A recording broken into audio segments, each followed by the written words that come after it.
6 बजे विदाई का रोना और 7 बजे पप्पू जाएंगे Italy. I'm waiting for it, man. Joy Sri Ram, कैसे हो आप? I'm from Bangladesh, so बहुत सारा प्यार from Bangladesh. So this is Shetu Sarkar and welcome to new reaction video. So guys, super excited. All gate goes to Indian TV and Narendra Modi YouTube channel. So please visit करो and चलो शुरू करें. Let's start it. And guys, please subscribe my YouTube channel and subscribe my second blog YouTube channel link in description. So चलो शुरू करें. Let's start it. नमस्कार, बहुत बहुत स्वागत है आप सबका।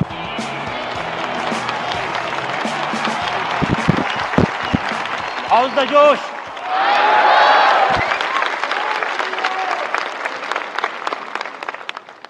तो सलाम इंडिया के इस स्पेशल शो में आपका बहुत बहुत स्वागत है। चुनाव का महापर्व है। गाइज तार नाम मने है Rohit Sharma, right?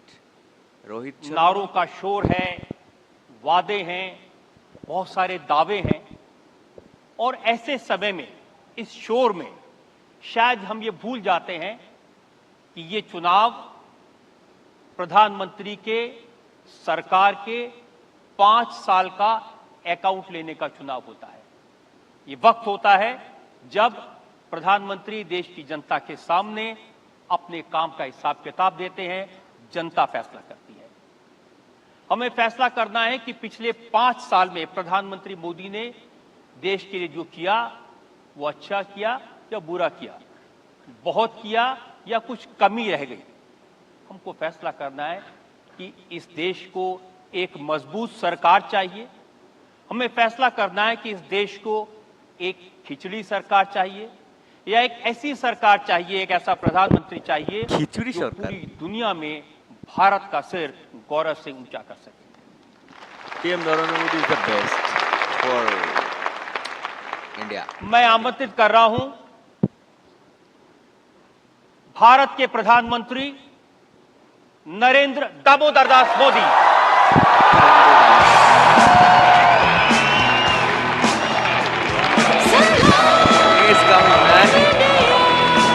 Please welcome prime minister Narendra Modi.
आप सबकी तरफ से स्वागत करता हूं भारत के प्रधानमंत्री नरेंद्र मोदी का।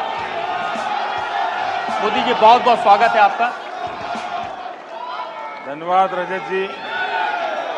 लंबे अरसे के बाद आज आपको यहाँ आने का अवसर मिला है।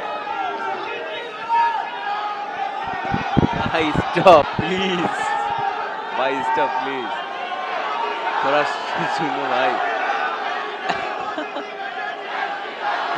It's good because Modi ji, जब जब चुनाव होता है शांत हो जाइए। नहीं शांत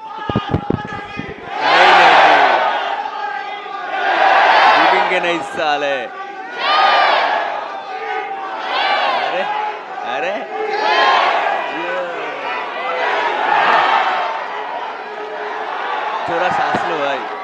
आप लोग जरा अपनी अपनी एनर्जी बचा के रखिए। आपको 4 तारीख को भी इस एनर्जी की जरूरत लगेगी। एनर्जी के जमा कर रखो, एनर्जी जमा कर रखो। 4 तारीख मोदी जी, जब जब चुनाव होता है और आप सामने आते हैं तो जनता में इसी तरह का जोश दिखाई देता है, उत्सव का माहौल बन जाता है। और आप जो नारा देते हैं उस नारे को लेकर के लोग बहुत मजा लेते हैं। इस बार आपने कहा अब की बार 400 पार, तो मैं देख रहा हूं डिजिटल मीडिया पे किसने लिखा हौले हौले हो जाएगा प्यार, अब की बार 400 पार। हले हले हो जाएगी। किसने लिखा दिल का भंवर करे पुकार, अब की बार 400 पार। और फिर ये भी लिख दिया कि चटनी के बिना ढोकला बेकार, अब की बार फिर से मोदी सरकार। और क्रिएटिविटी का उदाहरण देखिए, लिखा है साइकिल से जाएं, हाथ से कमल का बटन दबाएं।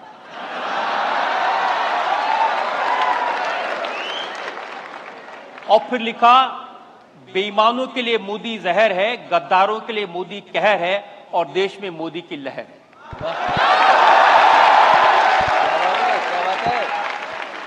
अब फिर कोई ये भी लिख देता है कि नतीजों के बाद राहुल होंगे फरार, अब की बार 400 पार।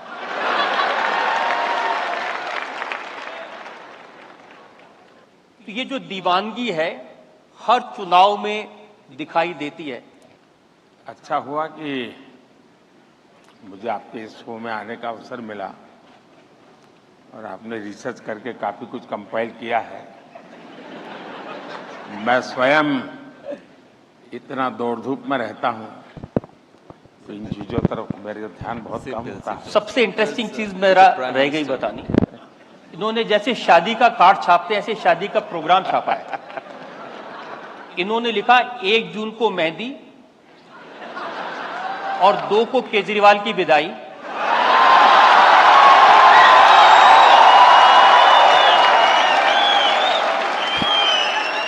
4 जून को ब्रेकफास्ट और उसके बाद हल्दी पप्पू, और लंच पे रोना धोना शुरू। 3 बजे ईवीएम की डोली में वापसी, 5 बजे विपक्ष की विदाई, 6 बजे विदाई का रोना, और 7 बजे पप्पू जाएंगे Italy. I am waiting for it man. अगर आपके पास वो शादी का कार्ड हो तो लोगों को दिखा दीजिए ताकि पता चले क्या निकालते ये हैं देखिए, लोग। ये कार्ड है, ये आप सब लोग देख सकते हैं। कोशिश करें इसको स्क्रीन पर भी दिखा दें।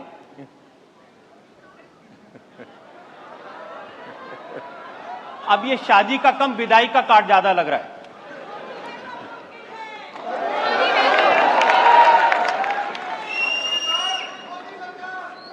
इतना तो पक्का है कि গাইস, देश का আমার কথা একটাই হচ্ছে যে 500 বছর পরে যে শ্রীরাম, প্রভু শ্রীরামকে আনছে, আমি তার সাপোর্ট করব। এটা হচ্ছে আমার ফাইনাল ডিসিশন। ঠিক আছে, যে প্রভু শ্রীরামকে নিয়ে আসছে, এই যে আমাদের শ্রীরামকে নিয়ে আসছে অযোধ্যায় 500 বছর পরে, আমি তার সাপোর্ট করব। সে আর কেউ না, he is none other than Narendra Modi. That's I respect him. আমি তাকে বারবার ইন্ডিয়ান প্রাইম মিনিস্টার হিসেবে দেখতে চাই। সো অনেকে বলে ইন্ডিয়ার দালাল, মোদিকে এত সাপোর্ট কেন করো? এই একমাত্র ভালো লাগে তার ব্যক্তিত্বকে, আর তারপরে বড় ভালো লাগে যে তিনি হচ্ছে আমাদের শ্রীরামকে নিয়ে আসছে 500 বছর পরে। এর থেকে বড় আর কি হতে পারে? আমাদের সকল হিন্দুদের তাকে সাপোর্ট করা উচিত, সারা পৃথিবীতে যত হিন্দু আছে। ঠিক আছে, जो युवा है उसका जो क्रिएटिव माइंड है वो इस चुनाव में काफी एक्टिव लगता है और उसके कारण वो हर चीज में नारा भी, व्यंग भी और बहुत ही कम शब्दों में विश्वास भी प्रकट करता है। और जब ये 400 पार की बात आई तो उसके 2 पहलू हैं। एक तो ये कोई बीजेपी ने गढ़ा हुआ नारा नहीं है, ये जनता के दिलों से निकली हुई आवाज है। राइट, एकदम राइट। जहां तक मोदी का सवाल है, आप देखते हैं कि 19 से 24 तक हम करीब 360 जीत करके आए थे एनडीए, और सदन में 2-3 दल ऐसे थे जो लगातार हमारे साथ रहे थे। इसलिए एनडीए प्लस देखूं तो हम ऑलरेडी 400 थे। 2019 से 2024 तक सदन में हम 400 थे, यानी 400। টোটাল अगर সিট आपका কয়টা গাইস? परिवार में টোটাল बच्चा সিট 90 मार्क लेकर के आया और उसके सारे विरोधी या उसके कॉम्पिटिटर क्लास में जो भी बच्चे हैं वो 30 लाए, 40 लाए, फिर भी आप उसको नहीं कहोगे यार तेरे बाकी वाले 40 लाते हैं, तुम 50 लेके बैठ जाओ कि बेकार में काहे 90 की मेहनत करते हो। आप भी उसको कहेंगे कि नहीं यार 90 आए लेकिन यार 95 के लिए अगली बार ट्राई करो ना। तो 400 होने के बाद मुझे तो मेरे साथियों को कहना ही होगा कि भैया हमें तो और आगे जाना चाहिए, इसलिए 400 पार आया। दूसरा, ऐसे ही किसी क्रिएटिव माइंड ने मुझे सुझाव दिया था कि 370 लोगों के जहन में ऐसा फिट बैठ गया है, और हिंदुस्तान के आजादी के इतिहास में देश की एकता के लिए जो प्रयास हुए उसमें धारा 370 को लेकर जो काम हुआ है वो एक महत्वपूर्ण कदम है भारत के विकास यात्रा में। इसलिए किसी ने कहा कि अब तो बीजेपी ने टारगेट करना चाहिए बीजेपी के लिए 370।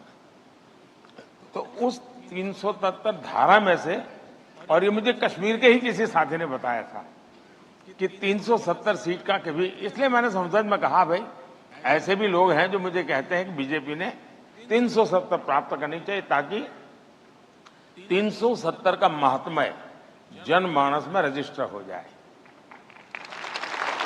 मुझे याद है जब 5 साल पहले आप इसी तरह जनता के सामने आए थे अपने काम के बारे में बताने के लिए। उससे कुछ ही दिन पहले डोनाल्ड ट्रंप आए थे, वो अहमदाबाद में बड़े स्टेडियम में गए थे और फिर वहां भी उन्होंने नारा लगाया अब की बार ट्रंप सरकार, बाहर गए। फिर जो बाइडेन आ गए, तो जितने विरोधी थे ये कह रहे थे कि अब तो अमेरिका से मोदी के रिश्ते खराब हो जाएंगे, वो तो ट्रंप के साथ थे, अब तो जो बाइडेन आ गए।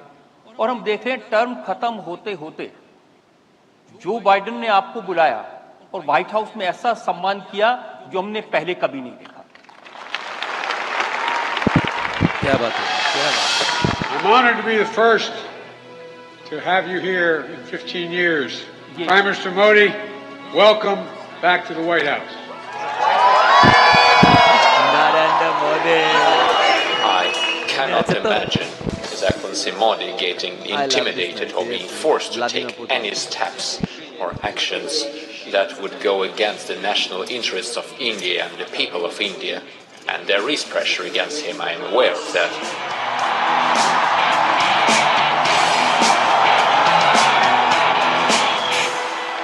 He really wants to do the right thing for India. He wants to be open, he wants to be supportive of new companies, and obviously, but at the same time, make sure it accrues to India's advantage. I am a fan of Modi, so. I said to my friend, the Prime Minister, before the last time I saw someone on the stage here was Bruce Springsteen, and he didn't get the welcome that Prime Minister Modi has got. Very proud. Prime Minister Modi is the boss.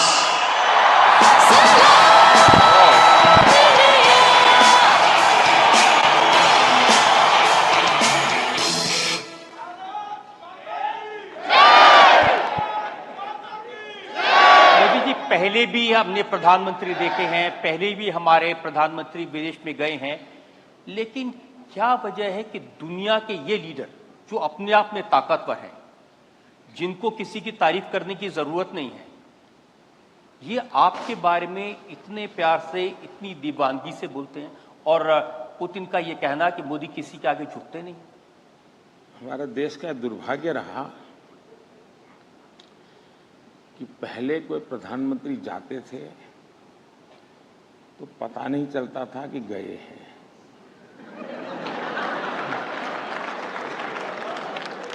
और वापस आते थे तब भी पता नहीं चलता था कि आ गए क्या। दूसरा, इसमें मोदी नहीं है, ये हम भ्रम न फैलाएं और न हम भ्रम में रहें। मोदी शायद निमित्त हो सकता है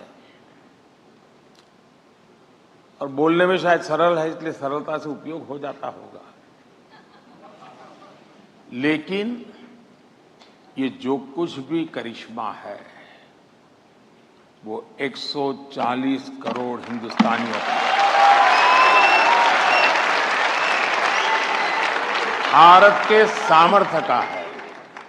और मोदी ने 2013 में जब चुनाव की तैयारियां चल रही थी, भारतीय जनता पार्टी ने मुझे प्रधानमंत्री उम्मीदवार के रूप में घोषित कर दिया था, तो फिर मुझे लोग उसी रूप में मेरे से हर चीज पूछने लगे, मेरा एनालिसिस करने लगे।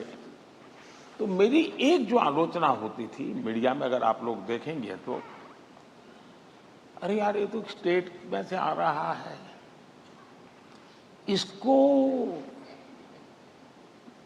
न पूरे हिंदुस्तान की समझ है, ये दुनिया को कैसे अपनी बात को करेगा, ये दुनिया में कैसे अपनी बात ले जाएगा, दुनिया के साथ क्या करेगा। फिर जब टीवी मीडिया का दौर शुरू हुआ, चर्चाएं होने लगी, मेरे इंटरव्यू होने लगे, तो घूम फिर के ये सवाल आता था, भाई कि आपको तो कोई अनुभव नहीं है, आप करेंगे क्या विदेश नीति में। अब चुनाव हिंदुस्तान का था, लेकिन सबने, इकोसिस्टम ने फोकस ग्लोबल बना दिया था, ताकि मोदी उसी में फंस जाएगा, यहां तो अच्छी तरह खेल लेगा। तो मैंने तब एक वाक्य कहा था विदेश नीति के संबंध में, मैंने कहा मैं तो देश की एक कंटिन्यूटी होती है, लेकिन जहां तक मोदी का सवाल है, अब देश न आंख झुका के बात करेगा, न देश आंख उठा करके बात करेगा, लेकिन ये देश आंख मिलाकर बात करेगा। और मैं जब, मुझे कोई इंफेरिटी कॉम्प्लेक्स नहीं होता है कि मैं तो कभी चाय बेचता था, ये देश दुनिया के इतने बड़े आदमी है, एक चाय वाला क्या करेगा, जाके चाय परोसेगा और क्या करेगा। लेकिन मेरे मन में जब भी मैं दुनिया के बड़े बड़े महारथियों को मिला, जरा वो हाइट बॉडी में भी ज्यादा होते हैं, कलर स्किन भी बड़ी उनकी प्रभाव पैदा करने वाली होती है, लेकिन जब मैं मिलता हूं तो मैं मोदी नहीं होता। जब मैं हाथ मिलाता हूं तब मुझे पता होता है कि 140 करोड़ देशवासी मेरे साथ हैं। और जब मैं 140 के मिजाज में ही चलता हूं तब मुझे दुनिया बहुत छोटी लगती है। मुझे लगता है मेरे देश के पास कोई कमी नहीं है, सामर्थ्य की कोई कमी नहीं है। मैं इस विश्वास से भरा हुआ होता हूं और उसका प्रभाव तो होता ही होता है। सामने वालों को लगता है यार ये कल तो ऐसी कोई बात नहीं करता था, पहले तो कोई ऐसे खड़ा भी नहीं रहता था, ये तो यूं खड़ा रहता है। तो फिर भी उनका भी सोचना बदल जाता है जी।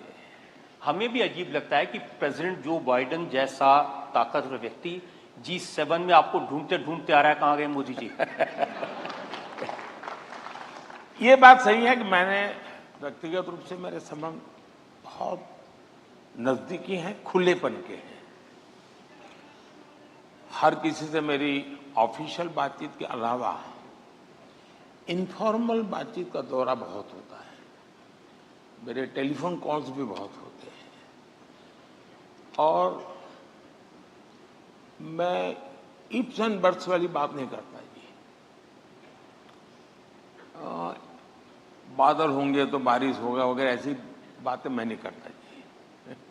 बारिश होगा तो मैं कहूंगा हाँ होगा, नहीं होगा तो मैं कहूंगा नहीं होगा, यानी ब्लैक एंड व्हाइट में मेरी बात रहती है। तो दुनिया इसे पसंद करती है। दुनिया गोलमोल चीजों के बजाय उनको पता है, जैसे मैं रशिया से इन दिनों पेट्रोलियम वगैरह लेता हूं,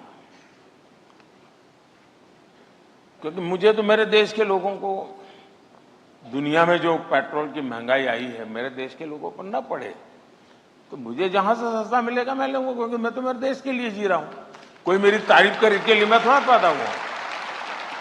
लोगों ने मुझे कहा साहब ये अमेरिका नाराज हो जाएगा, तो अरे मैंने कहा किसी को खुश करना है तो मुझे 140 करोड़ लोगों को खुश करना है, मुझे और किसी को खुश नहीं करना।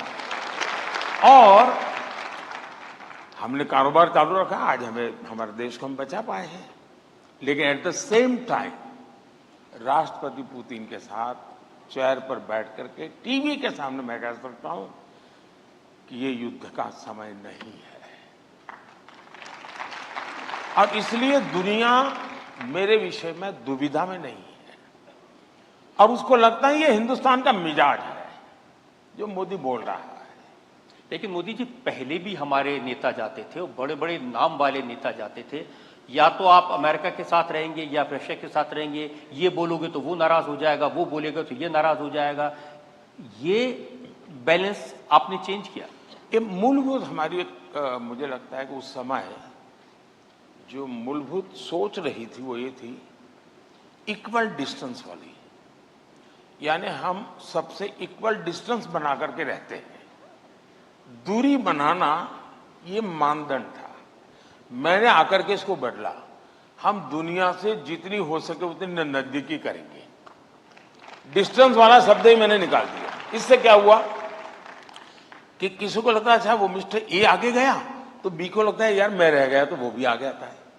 फिर इधर से सी को लगा कि मोदी के पास वो तो पहुंच गया, यार मैं रह गया, तो इधर वाला डी आता है। तो सब लोगों को अब लगता है कि हिंदुस्तान के पास जाना चाहिए, और ग्लोबली कंपटीशन है हिंदुस्तान के निकट आने की। हमने विदेश विभाग ने पहले काम ऐसा किया कि दूरी बनाए रखो। क्यों? तो भाई हमारी चलेगी। आज मेरी स्थिति यह है, अब देखिए एक घटना मैं बताता हूं। मैं इजराइल जा रहा था, तो सभी ये जो बुद्धिमान लोग होते हैं ना, जो इस दुनिया में बड़े हुए हैं, मुझे एडवाइस करते हैं कि साहब इजराइल जाते हैं तो पैलेस्टाइन जाना ही चाहिए। भारत में सेकुलरिज्म का अर्थ यही है कि अगर आप हनुमान जी के मंदिर गए तो शाम को इफ्तार पार्टी करनी पड़ेगी। ये ऐसी साइकी बनी हुई है जी। तो मैंने सोचा भाई मैं स्टैंड अलोन यात्रा करूंगा, इजराइल से अकेला जाऊंगा, इजराइल से वापस आऊंगा, मैं पैलेस्टाइन नहीं जाऊंगा। लेकिन मैंने ये कहा कि मैं पैलेस्टाइन भी जाऊंगा तो सीधा पैलेस्टाइन जाऊंगा और वापस आऊंगा। मैं ये क्लब करके हमारे देश के सेकुलरिज्म की जो विकृतियां हैं, मैं उसका शिकार नहीं होने वाला। और देश की आजादी के बाद मैं पहला प्रधानमंत्री था जो इजराइल गया, शान से कार्यक्रम किए, तब वापिस आया। 2-3 महीने के बाद मेरा पैलेस्टाइन का कार्यक्रम बना, तो मैं सीधा पैलेस्टाइन गया। तो वहां पर जाते समय लॉजिस्टिक प्रॉब्लम था, मुझे हेलीकॉप्टर की जरूरत थी। मैं जॉर्डन से जाने वाला था, तो जॉर्डन के किंग जो मोहम्मद साहब के सीधे वारिस है, जॉर्डन के किंग मोहम्मद पैगंबर साहब के डायरेक्ट वारिस है। उनको पता चला कि मैं ऐसे ही वहां से पास हो रहा हूं। उनका जी नहीं, मैं अपना कार्यक्रम बदल करके जॉर्डन वापस आऊंगा, आप मेरे आइए, हम बैठेंगे और आपको हेलीकॉप्टर आपके देश से लाने की जरूरत है, मेरे हेलीकॉप्टर में जाएंगे और पूरी यात्रा में मेरी व्यवस्था रहेगी। जॉर्डन के किंग एक ऐसा प्रधानमंत्री जो कुछ दिन पहले इजराइल जाके आया हुआ है। इतना ही नहीं, मैं जॉर्डन के किंग का हेलीकॉप्टर में जब जा रहा था पैलेस्टाइन, तो इजराइल के 6 विमान उनके एयरफोर्स के, वो उसको एस्कॉर्ट कर रहे थे। और मुझे यानी जॉर्डन सम्मान दे रहा है, मुझे इजराइल सम्मान दे, और मैं जा रहा था पैलेस्टाइन, वो इजराइल को मालूम था, फिर भी वो मेरा सम्मान कर रहे थे। जब मैं मेरा कहता हूं, मैंने मोदी की बात नहीं करता हूं, मेरे देश की बात कर रहा हूं। और जब पैलेस्टाइन गया तो उतना ही तो গাইস বহুত আচ্ছা লাগা, it's a long video at least 2 ঘন্টার মতো। তো গাইস কেমন ছিল অবশ্যই কমেন্ট করে জানান। আমার কথা এক চাই যে অনেকে অনেক কিছু বলতে পারি, দালাল আবিজাবি অনেক কিছু, বাট আমার কথা হচ্ছে যে আমাদের প্রভু শ্রী রামকে নিয়ে আসছে, আমি তাদের সাপোর্ট করবো। আর হিন্দু হিসেবে প্রত্যেকের সাপোর্ট করা উচিত এই ব্যক্তিটিকে, কারণ হচ্ছে ভাই 500 বছর পরে যে কিনা কোনো সরকার পারে নাই, শুধু নরেন্দ্র মোদী পারছে যে শ্রীরামকে নিয়ে আসতে তার আসল মানে জায়গায়। আমরা খুব লাকি যে এমন একজন পিএম পেয়েছে ইন্ডিয়ার মানুষ। আর আমরা এই জন্য লাকি যে পাশাপাশি আমি তো বাংলাদেশি, তো পৃথিবী যত হিন্দু রয়েছে তারা অনেক প্রাউড ফিল করবে এনার জন্য, কারণ শ্রীরামকে তিনি একমাত্র ব্যক্তি নিয়ে আসছেন। ঠিক আছে, তো অনেক ভালো ছিল। তোমার কেমন লাগছে অবশ্যই কমেंट করে জানাও। আর गाइस नতুন হলে প্লিজ, ना हो तो प्लीज़ मेरा चैनल जरूर सब्सक्राइब करिए, एंड मेरा दूसरा YouTube channel link in description, please visit करिए एंड सब्सक्राइब। ओके, सो नमस्ते, जय श्री राम, हर हर Mahadev, love you guys, bye.